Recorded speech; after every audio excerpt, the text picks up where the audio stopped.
Hot Mess Express here. So I just wanted to do a video of just some things that are on my mind. Genuinely hot mess. Gosh, I haven't even done my hair. Anyway, so I went down to give my Daisy, which is my oldest dog, a kiss. And she always puts her head down when I go to give her a kiss, and I have to lift up her head, and let her take that kiss on top of her head. And it just got me thinking about a lot of the people that God brings in my path and into my life and my business. And Daisy, I've had her for about 11 years. She was about a year and a half, which is what the vet said, because she was a rescue, so they don't really know. So she was about a year and a half to 2 years old when they found her, the people I rescued her from, and she was very, very scared. She had a scar on the side of her face. I don't know if that was from the wild or if she was abused. I do believe she was abused. She hates brooms. She hates loud noises like vacuums and stuff like that. But she's very skittish. Like, I have never been able to cut her nails. They just break off, thank goodness. But she still, to this day, although I've never abused her, I have always loved her, she is like my baby, she still is programmed to cower down whenever you go to give her a kiss, or even if you lift a hand, she hunkers down as if you're gonna hit her. And it made me think about how, although she's lived in my home for 11 years, she has been spoiled rotten for 11 years, she has always been taken care of, there's still that ingrained fear that she still has because of her past memories. So it got me thinking about people and how the things that have happened to us as children, as teenagers, as young adults, as old seasoned women, men, it creates a memory within us. And the way that we respond to life is based on our past. Sometimes not even just our past. Sometimes it's based on our parents' past or our grandparents' past, so on and so forth. The things that you were taught by them in life on how to handle financial situations, emotional situations, spiritual situations. I made a post just a little bit ago, a day or two ago, it says you are a product of your parents and your children are a product of you. And it's so true. We are a product of our environment. We are a product of what's been taught to us. And we have to make that decision if what we were taught is acceptable for tomorrow. We have to make the decision, is what we were taught acceptable for our children? Do we want to spend the rest of our days here continuing what was given to us? Maybe you do. Maybe you had an amazing upbringing. Maybe everything that your parents taught you, your grandparents taught you. Oh my goodness, you got stickers all over you, silly boy. You silly. Maybe everything that you were taught was amazing. Maybe you grew up in a very financially successful home. Your parents are still married. They're the best of friends. If that's you, then this message probably isn't for you. But chances are there's 98% of you that don't have that background. You have divorce in your family, you have cheating in your family, you have abuse in your family, you have financial struggles, emotional struggles, spiritual struggles. Hell, you grew up in a home that was very hypocritical. You went to church every Sunday, and you did your Sunday church things and everything that goes along with that lifestyle, but yet your home was completely opposite of what you guys were portraying to the world. That jacks you up, right? It messes with your mind when you are unable to trust the advice or the lessons that are given to you by your parents or your grandparents because of how they actually are behind closed doors. It messes with you. You're unable to trust people. that you bring that into your next relationship. You bring that into your marriage. You bring that into your parenting. I guess the point of what I'm kind of rambling at and I'm trying to get to is that we all are programmed subconsciously based on what we were shown and taught, right? Sometimes those two coincide. Most likely those two were contradictive.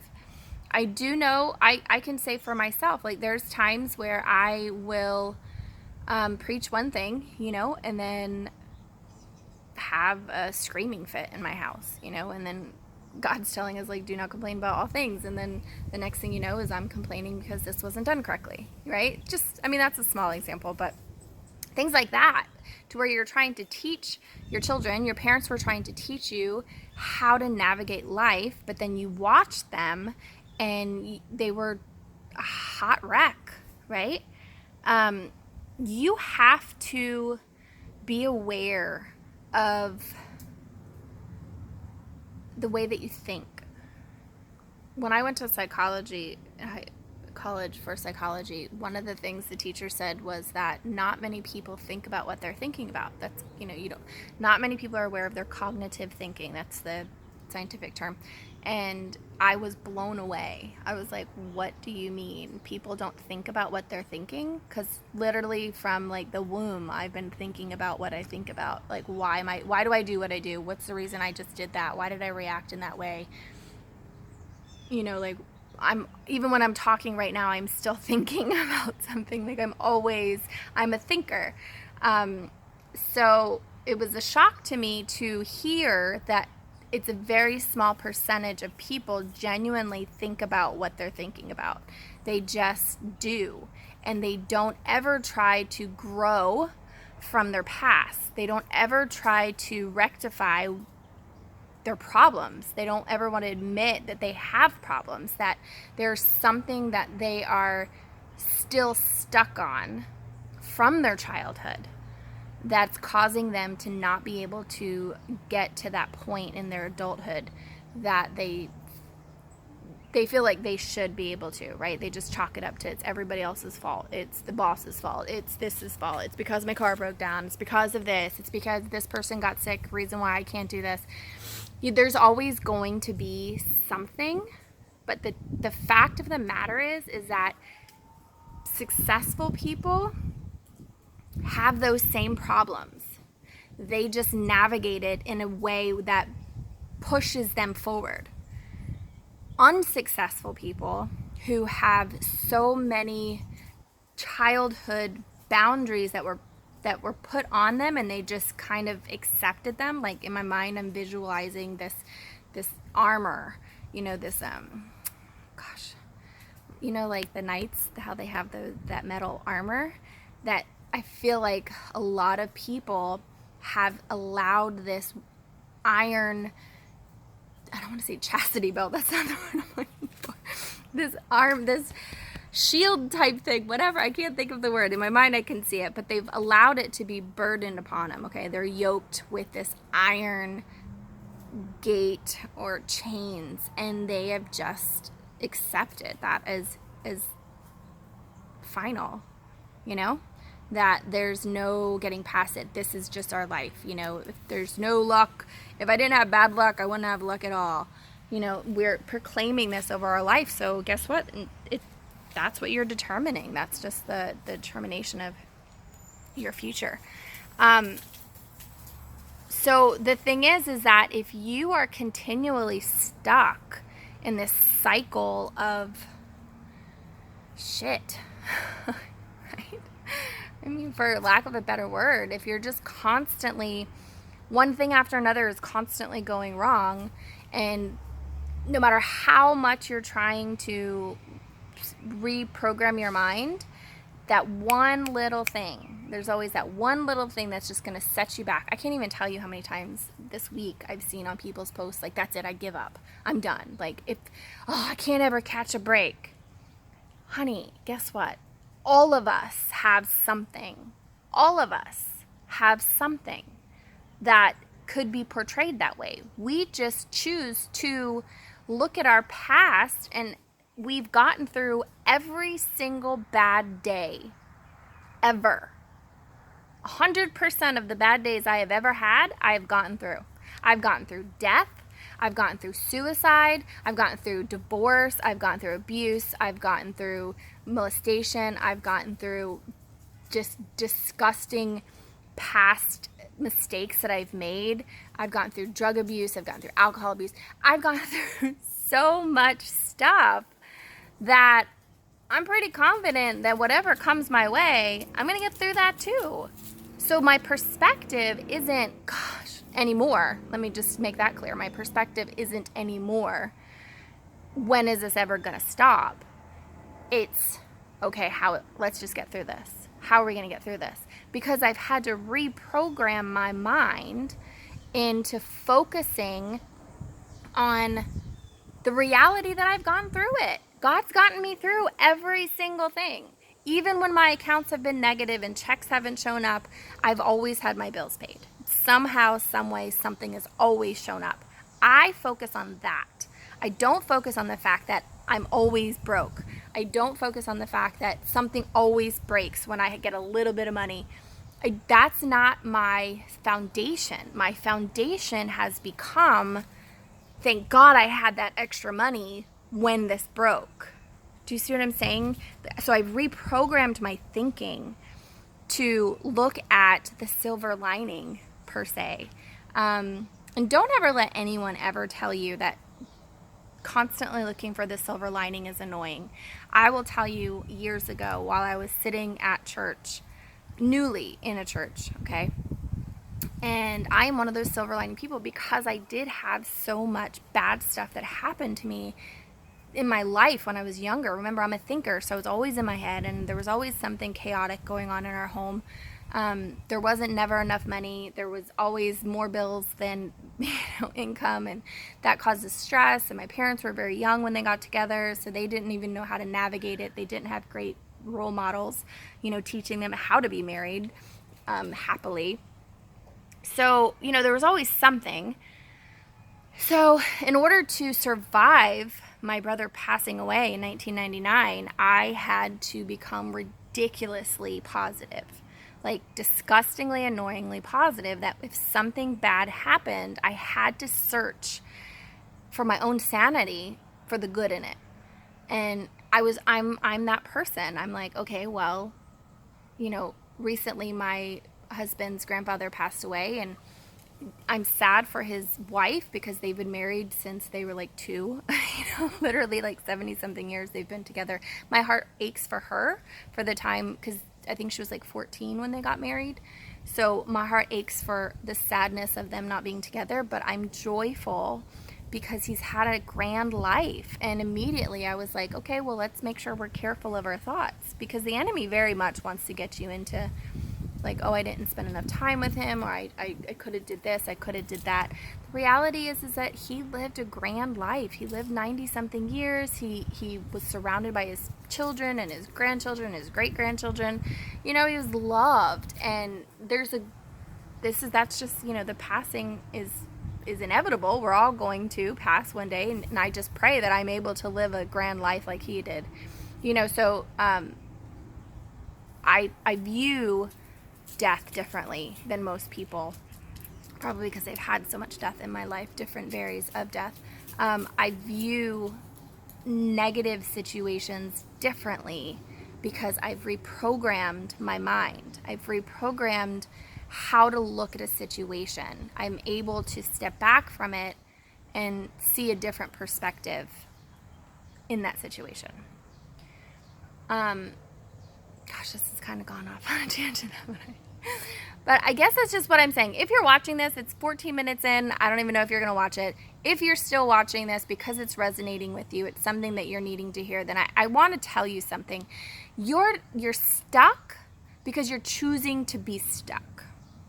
You're choosing to be stuck. Your mindset is choosing to wallow in it. You're choosing to be defeated.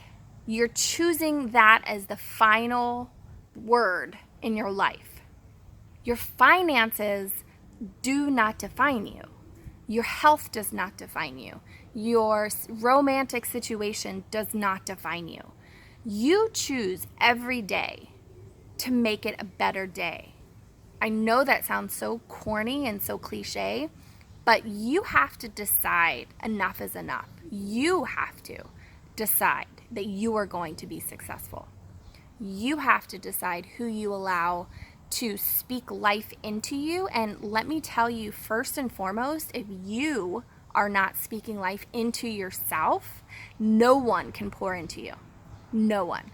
I cannot give you enough atta-girls and atta-boys to make up for the lack of self-belief that you have or don't have in yourself.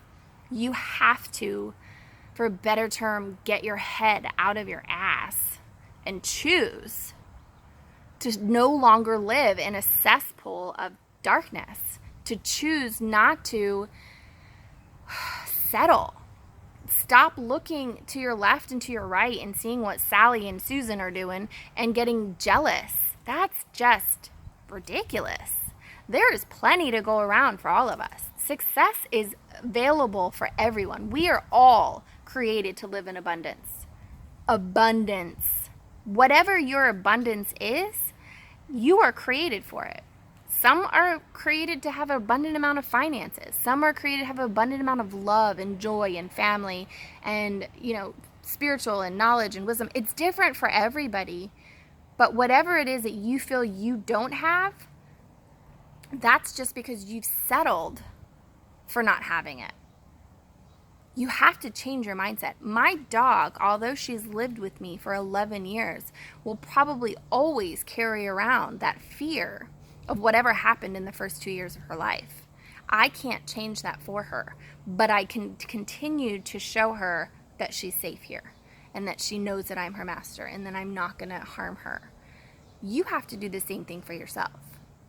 You have to be your own master. You have to allow your creator to love you, to guide you.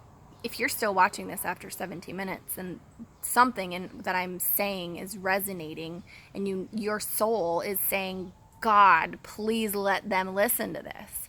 Like, they're tired of being stuck in this darkness, and there's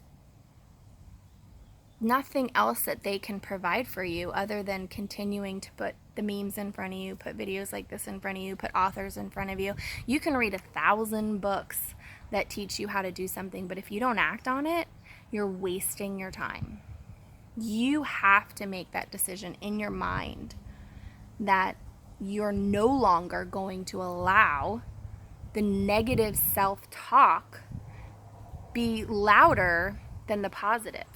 It's time you start freaking loving yourself, you guys. Like, I'm a hot mess right now. I've got grays are poking out, no makeup. I don't even care. I know on social media everyone, feels like you need to look perfect. But guys, I don't have time for that. I just don't care. I genuinely don't care.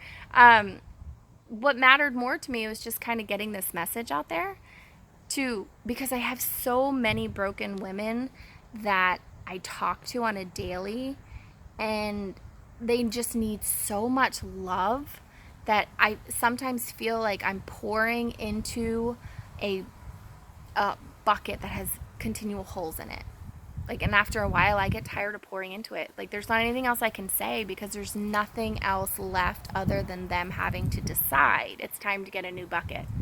It's time for me to start loving myself exactly where I'm at. And whatever I don't like, I have to love me enough to change it instead of constantly complaining about my weight or my looks or my finances or my marriage or my parenting. Whatever it is that you allow to be that one thing that you feel like you're justified to constantly be bitching about. You got to stop. It's not worth it. It's really not worth it. When you can get to a point in your life where, you're just like, hey, life's good. And people look at you and you're like, you don't own a home, you don't own a fancy car, and you don't have fancy things, but you still feel life is good. And it's like, life's good because I have got my peace of mind. I've got my confidence and I have my faith. I know that no matter whether I have a lot or if I have a little, I have my confidence and my positive belief, you know. Blessed is she who believed in the promises that the Lord had spoken to her. You got to get some belief in yourself, guys. You got to believe in something. Believe in the positive, the fact that you've made it through every single worst day ever that you've ever had. You've made it through. You're going to make it through this one too. But you got to get your thinking straight. You got to think about what you're thinking about, and you got to admit that you've got some junk that you got to work through. That you're jealous, you're insecure, you are not confident, whatever it is that's causing you to stay in this cesspool of insecurity, you gotta face it. You gotta face it, and if it's your spouse, you gotta figure that out too, because that's just ridiculous. You gotta stop being yoked together with these assholes. A lot of you women are married to assholes, period. I'm not saying get divorced. Just saying it's time for you to put your foot down and stop being a doormat. So I'm going to end it now because it's like 20 minutes of rambling. I don't know if anyone's going to watch this. If you do, I hope it resonates with you.